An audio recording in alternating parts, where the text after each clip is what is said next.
warahmatullahi wabarakatuh. Perkenalkan, kami dari kelompok 3 ingin mempresentasikan hasil diskusi kami, yaitu sistem dan jaringan pipa. Sebelum kami mempresentasikan hasilnya, alangkah baiknya kami memperkenalkan diri kami. Yang pertama itu Ahmad Abror Fadli, yang kedua Muhammad Jailani, yang ketiga Testa M. Sianturi, saya sendiri, yang keempat Nur Ariska Amalia, yang kelima Muhammad Fajri. Latar belakang. Sistem perpipaan berfungsi untuk mengalirkan zat cair dari satu tempat ke tempat yang lain. Aliran terjadi karena adanya perbedaan tinggi tekanan di kedua tempat, yang bisa terjadi karena adanya perbedaan elevasi muka air atau karena adanya pompa. Beberapa contoh sistem perpipaan adalah pengaliran minyak antar kota atau daerah, misalnya angkutan minyak Pertamina dari Cilacap ke Yogyakarta, pipa pembawa dan pipa pesat dari waduk ke turbin pembangkit listrik tenaga air, jaringan air minum di perkotaan, dan sebagainya. Adapun rumusan masalah yang kami ambil ada dua, yaitu satu, jelaskan sistem pipa dengan turbin dan pompa. Yang kedua, jelaskan prinsip sistem pipa seri, pipa ekivalen, pipa paralel, dan pipa bercabang. Adapun manfaatnya yaitu dapat menambah wawasan tentang perencanaan suatu bangunan air berdasarkan konsep mekanika fluida, teori hidrostatika, dan hidrodinamika. Adapun tujuannya yaitu satu, mahasiswa dapat menjelaskan sistem pipa dengan turbin dan pompa. Yang kedua, mahasiswa dapat menjelaskan prinsip sistem pipa seri, pipa ekivalen, pipa paralel, dan pipa bercabang. Pembahasan. Berdasarkan jaringan sistem pipa ada dua, yaitu sistem pipa dengan turbin dan sistem pipa dengan pompa. Pipa dengan turbin. Di dalam pembangkit tenaga listrik, tenaga air digunakan untuk memutar turbin. Untuk mendapatkan kecepatan yang besar guna memutar turbin, pada ujung pipa diberi curat.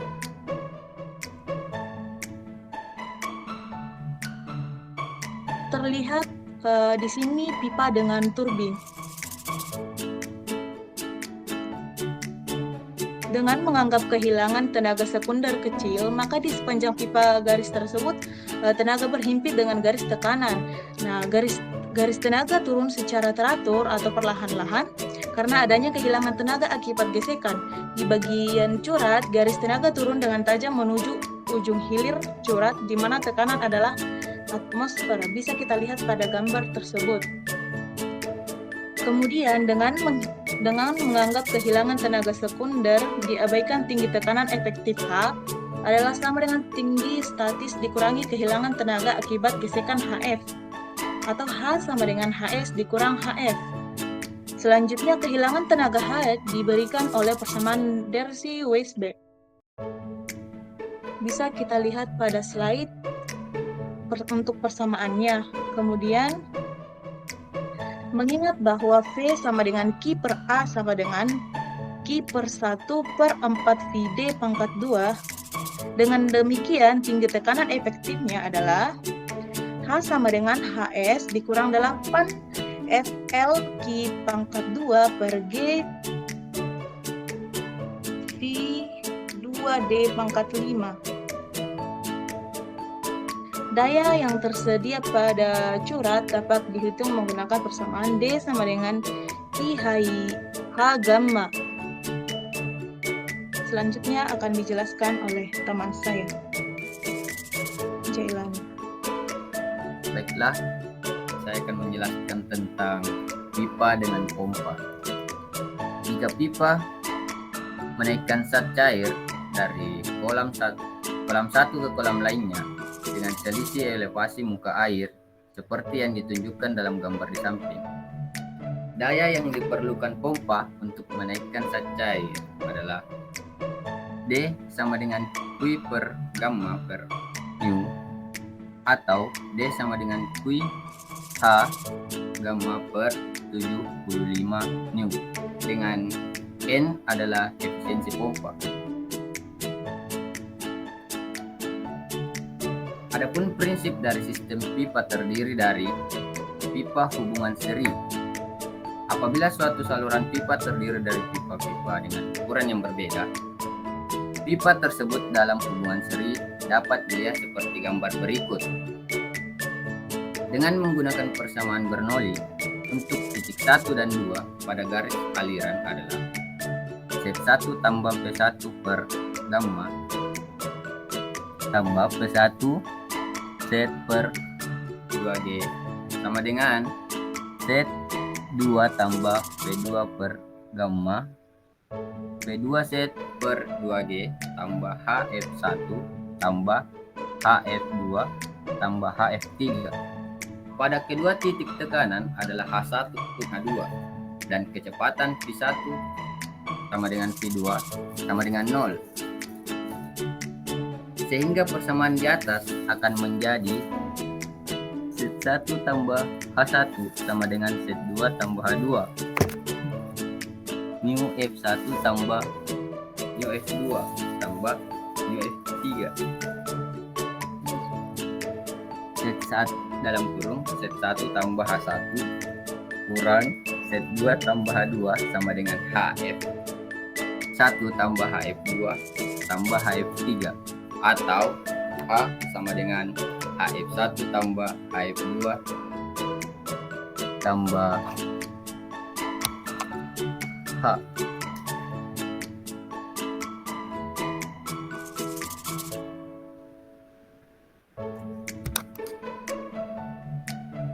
Dengan menggunakan persamaan Darcy-Weisberg, maka persamaan tersebut berubah menjadi H sama dengan F1 L1 per D1 P1 pangkat 2 per 2G tambah F2 L2 P2 pangkat 2 tambah F3 L3 per D3 P3 pangkat 2 per 2G. Untuk masing-masing pipa, kecepatan aliran adalah P1 sama dengan Q dalam kurung 1 per 4 mu B2 per 1. P2 sama dengan Q per 1 per 4 P D2 kuadrat. P3 sama dengan Q per 1 per 4 Pi D3. Substitusi nilai V1, V2 dan V3 ke dalam persamaan H, maka akan didapat H sama dengan 8 P2 per G V2 F1 L1 per D1 pangkat 5 F2 L2 per D2 pangkat tambah F2 L3 pangkat D3 pangkat 5. Debit aliran adalah V sama dengan V akar 2G per 4 F1 L1 per D1 tambah F2 L2 2 pangkat 5 tambah F3 L3 per D3 per 1 per 2. Kadang-kadang penyelesaian pipa dilakukan dengan suatu pipa ekivalen yang mempunyai penampang seragam. Pipa tersebut ekivalen apabila kehilangan tekanan pada pengaliran di dalam pipa ekivalen sama dengan pipa-pipa yang diganti. Kehilangan tenaga dalam pipa ekivalen H sama dengan 8 Q kuadrat per G Pi kuadrat dalam kurung FE LE per DE pangkat 5 atau LE per DE pangkat 5 per FE dalam kurung F1 L1 per D5 pangkat D1 pangkat 5 ditambah F2 L2 per D2 tambah F3 L3 per D3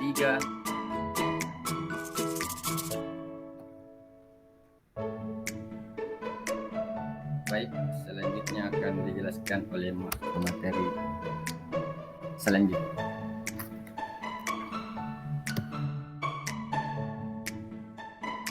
Materi yang telah disampaikan oleh pemateri sebelumnya, yaitu pipa hubungan paralel.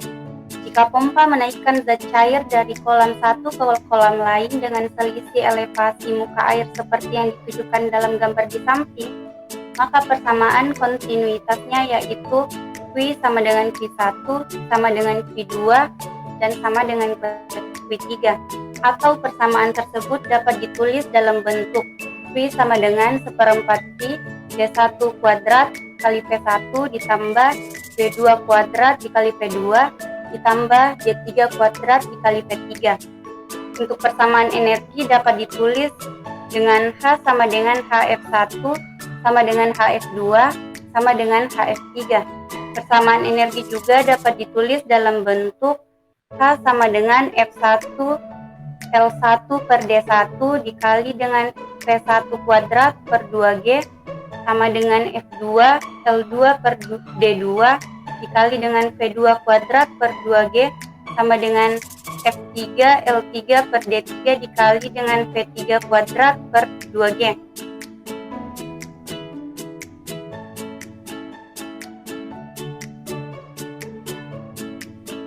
Selanjutnya yaitu pipa bercabang.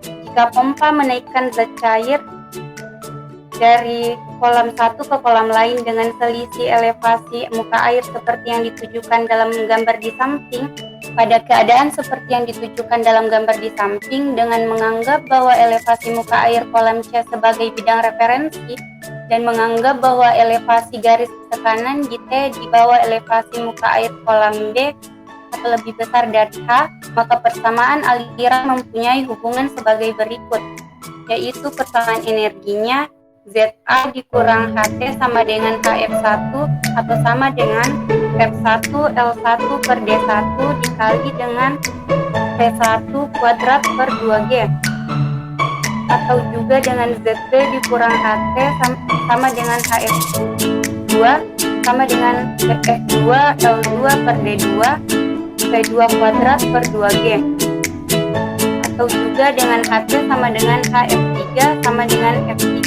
L3 per D3 dikali dengan V3 kuadrat per 2G. Persamaan Q-nya yaitu Q1 ditambah Q2 sama dengan Q3.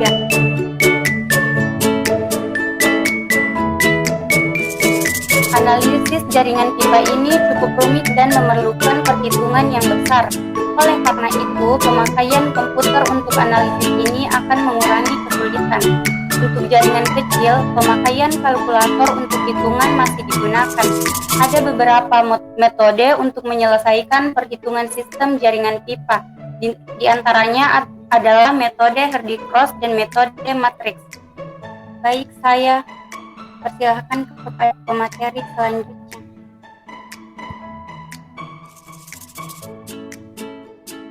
Baik, saya akan melanjutkan materi sebelumnya.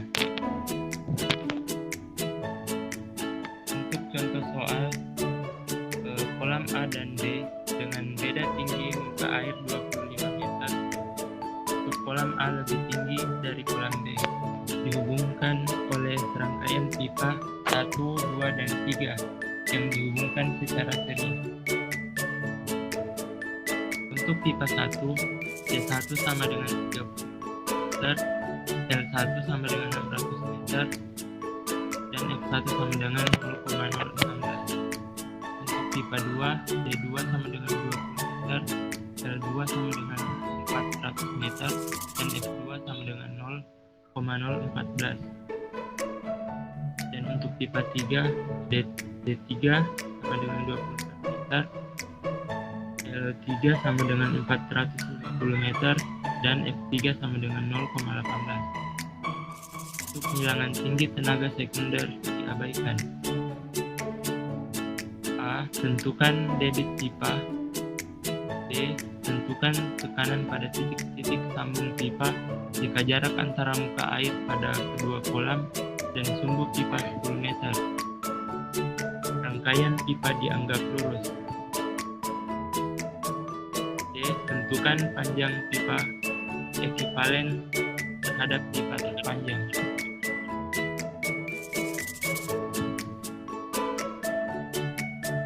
Untuk penyelesaian, diketahui karakteristik pipa L1 600 meter, L2 sama dengan 400 meter, dan L3 sama dengan 450 meter.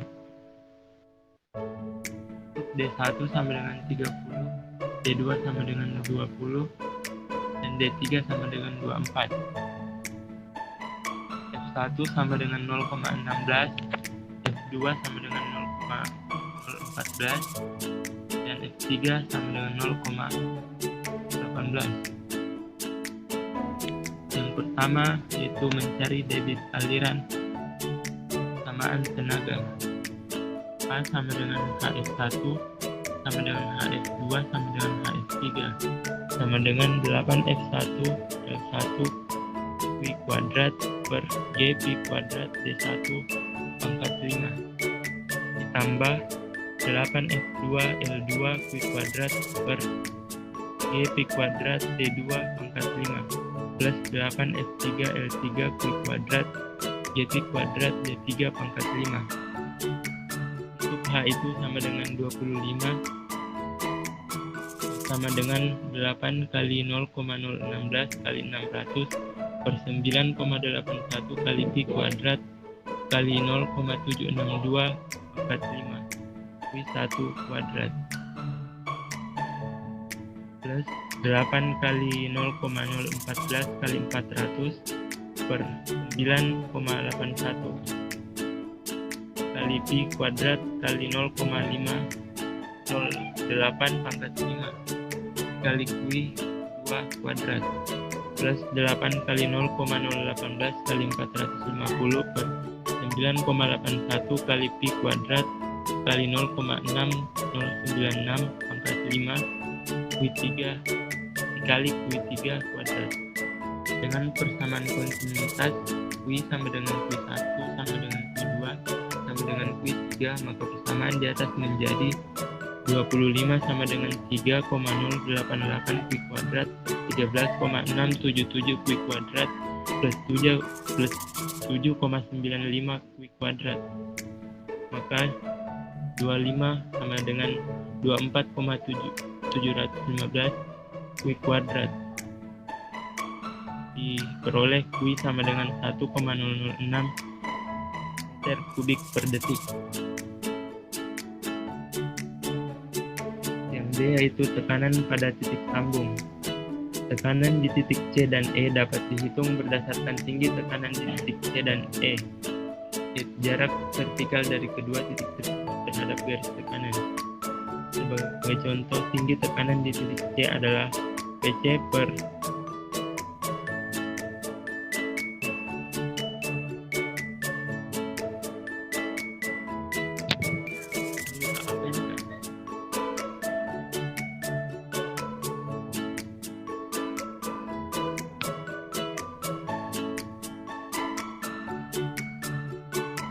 PC per gamma sama dengan 10 plus X min HF1, dengan X adalah jarak vertikal dari titik C ke sambungan kolam dan ujung hulu pipa 1, jarak vertikal dari titik C dan E sampai garis horizontal melalui ujung hulu sambung pipa 1.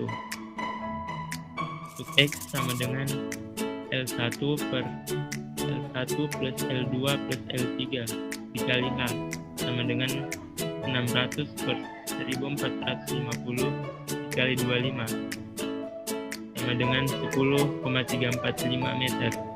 Untuk Y yaitu sama dengan L1 plus L2 per L1 plus L2 plus L3 dikali H sama dengan 1000 per 1450 dikali 25 sama dengan 17,241 meter. F1 8 kali F1 L1 sama dengan GP kuadrat D1 pangkat 5 kali Q1 kuadrat sama dengan 3,088 kali 1,006 kuadrat sama dengan 3,125 meter. H HF2 sama dengan 8 kali F2 kali L2 per G Pi kuadrat D2 pangkat 5 dikali Q2 kuadrat sama dengan 13,677 kali 1,006 kuadrat sama dengan 13,842 meter. Untuk tinggi tekanan di titik C sama dengan yaitu TC sama TC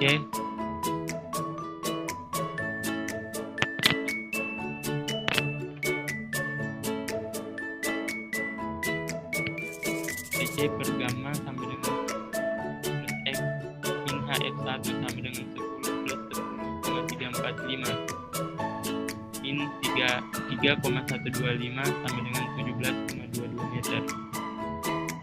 TC sama dengan 17,22 gamma sama dengan 17,22 T per M kuadrat sama dengan 17,22 kali 1000 per 10.000. TC sama dengan 1,722 kg F per cm3 kuadrat atau TC sama dengan 17,22 Pg sama dengan 17,22 kali 1000 kali 9,81 sama dengan 168,928 Newton per meter kuadrat. PC sama dengan 108,928 kN per meter kuadrat, kilonewton per meter kuadrat. Tekanan di titik E, PE per gamma sama dengan 10 plus J min HF min HF2 sama dengan 10 plus 17,2241 min 16,967 dengan 10 meter. PE sama dengan 10,274 kali 1 sama dengan 10,274 sama dengan T per M kuadrat sama dengan 1,0274 F per cm kuadrat atau P kali 1000 kali 9,81 sama dengan 100,178 Newton per meter kuadrat sama dengan 100,788 kilonewton per meter kuadrat. Baik, saya serahkan ke pemateri selanjutnya.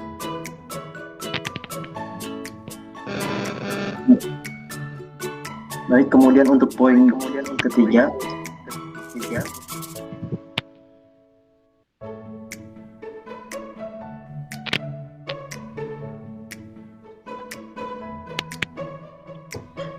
Ditanyakan panjang pipa ekuivalen. Panjang pipa ekuivalen. Maaf, bisa dimatikan itu mikrofon.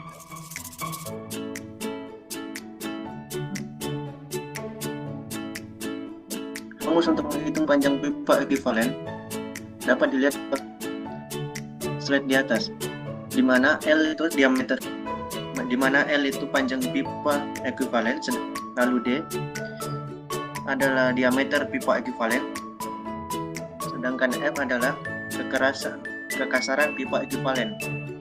Nilai D dan F disamakan dengan nilai nilai dari pipa 1, di mana nilai D untuk pipa 1 adalah 0,762, sedangkan nilai F-nya adalah 0,016. Kemudian dimasukkan ke dalam rumus seperti slide di atas, maka didapatkan hasil untuk panjang pipa ekuivalen adalah 4.802,76 meter. Next. Untuk kesimpulan dari materi kami adalah sistem pipa dapat dibagi menjadi dua kategori, yaitu sistem pipa yang memanfaatkan turbin dan sistem pipa yang menggunakan pompa. Dalam konteks pembangkit listrik, energi air digunakan untuk memutar turbin agar mencapai kecepatan yang dibutuhkan. Di sisi lain, sistem pipa dengan pompa berfungsi untuk mengangkat cairan dari satu pompa ke pompa lainnya, sehingga mampu mengatasi perbedaan elevasi muka air. Kemudian saluran pipa yang terdiri dari beberapa pipa dengan ukuran yang berbeda dikategorikan sebagai pipa hubungan seri. Pada sebaliknya, dalam kasus pipa hubungan paralel, pompa digunakan untuk mengalirkan pipa antar kolam melawan perbedaan ekuivalen. Dan untuk pipa ekuivalen, sistem pipa dengan menggunakan beberapa pipa yang berbeda ukuran. Baik, saya kembalikan ke moderator. Baik, itulah hasil diskusi dari kelompok kami.